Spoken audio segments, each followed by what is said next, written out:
Some of y'all are a budget away from a pay raise. I'm speaking spiritually. Some of us are a budget away from making $1 million. Some of us are a budget away from getting that business off the ground. Some of us are a budget away from our first home. God is waiting for us just to see if we can just simply budget and put a vision on paper to make sure that if he gives us that pay raise, that if he gives us more income, we're going to be all right. So today I'm going to show you how to simply how to simply budget your money. Just basic math on what to do using the every dollar zero base budget formula.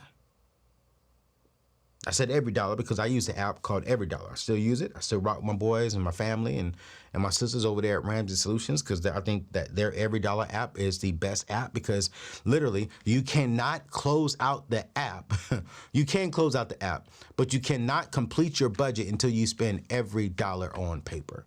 And this is called a zero-based budget format that I use that I highly recommend that you use. I'm going to put the link to the Every Dollar app in today's show notes. I want you to check it out. Go download it. Go rock with them. It's an amazing app. If you don't use Every Dollar, that's totally fine. You need to get an app to budget. If you got to do it in Excel, do whatever you got to do so you can do a zero-based budgeting format. I promise you it will save your life.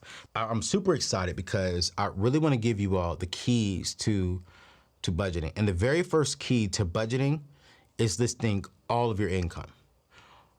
All of your income on a sheet of paper. All right. So let's just say, for an example, let's say I'm gonna use simple numbers, right? Simple numbers, nothing major, nothing big, but make it very realistic. Let's just say you see, I'm gonna do green. Let's just say you see $4,000 a month from your job net, all right? I'm just rounding numbers up. And let's just say you see another $1,000 a month from your side job, all right, net. So let's just say you have a total of $5,000 a month in income. So the very first thing when it comes to having a zero-based budget is to list all of your income. And when you list all of your income, you've set the stage of this is where I'm starting. So now that we've talked about this is where we're starting, we have an income of $5,000. This is the budget that we're working with off today, all right? So the very next thing is going to be, okay, I'm gonna put this over here. This is our income. The very next thing is gonna be, what are we giving? Like what are we giving?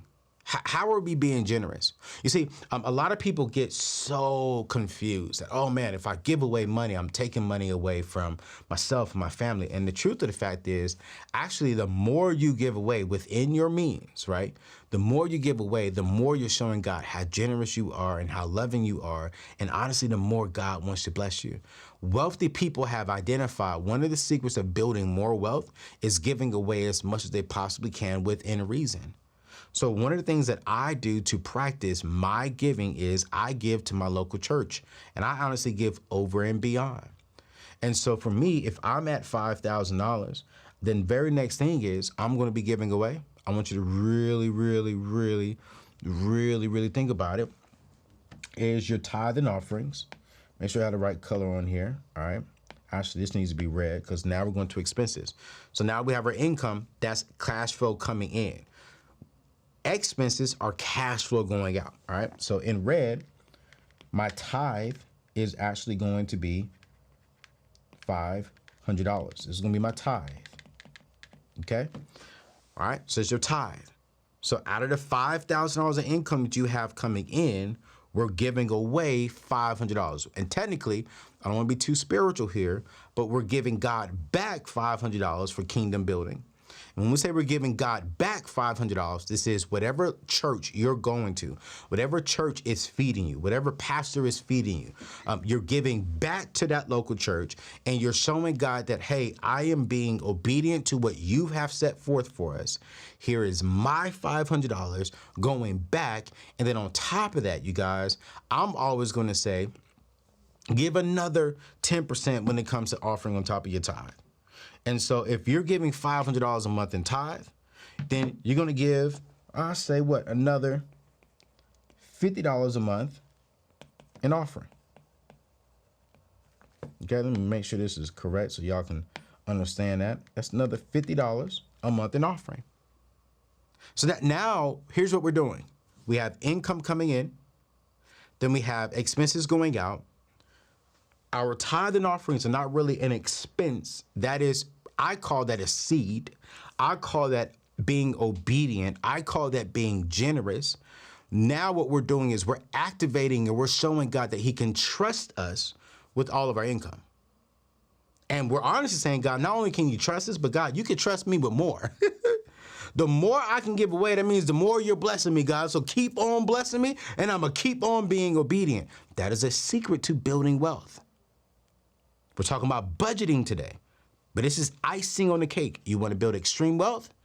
You want to give more. So after you pay God, after you're being generous, right? What's the very next thing you should be paying? Yourself. You should be paying yourself. You should be paying into your emergency fund. You should be paying into any type of savings that you currently have. But right now, I want to keep it very basic, very simple. Our goal is we should be maxing out. If you have debt, you should be putting at least $1,000 to 1 month of expenses inside of your savings account. If you don't have debt, you should be building at least 3 to 6 months of your savings for emergencies. So I'm going to put over here, I'm going to act like we have very minimum debt, so we're not actually saving a whole lot. So I'm going to say, you know what, on a monthly basis, we are actually saving. Let's just say we're putting away $200 a month into savings because we're trying to get to the 1K plus mark, all right? 1K plus, 1K, let's say I'm saying 1K minimum to about 1 month of expenses, all right? So we are already at $750 out of the $5,000 that we have. Then from there is going to be our next thing. It's going to be our housing. We're going to list out everything when it comes to our housing. Now, when it comes to our housing, okay? When it comes to our housing, you should be at 25% of your take-home pay when it comes to, so right here from the 5,000, you should be at 25% of your take-home pay when it comes to your rent or your mortgage, okay? Or your mortgage. So this means that your rent or mortgage should be no more than $1,250. Okay, this is going to be rent or mortgage. Now, some of y'all saying, well, is this even possible? Man, I'm paying more. I'm paying more than that. Well, yes, it is possible. Here's what I am going to say, though. Can I be real with you today? I'm going to be real with you today. And those of you all listening on podcasts, I would encourage you to come over to YouTube because I have my iPad up on the screen where I'm writing all this down, all right? And so is it possible? Yes. But is it possible that you may be living in your dream neighborhood or in your dream home? Maybe it's not. Maybe you're not living there. Is it possible that, you may have to miss out on your first choice of a home? Yes. Is it possible you may have to miss out on your second choice of a home? Yes. It is possible. But here's the thing. Here's why living at 25% when it comes to your mortgage payment, when it comes to your rent payment is so important, because you want to have margin and room to breathe to do other things.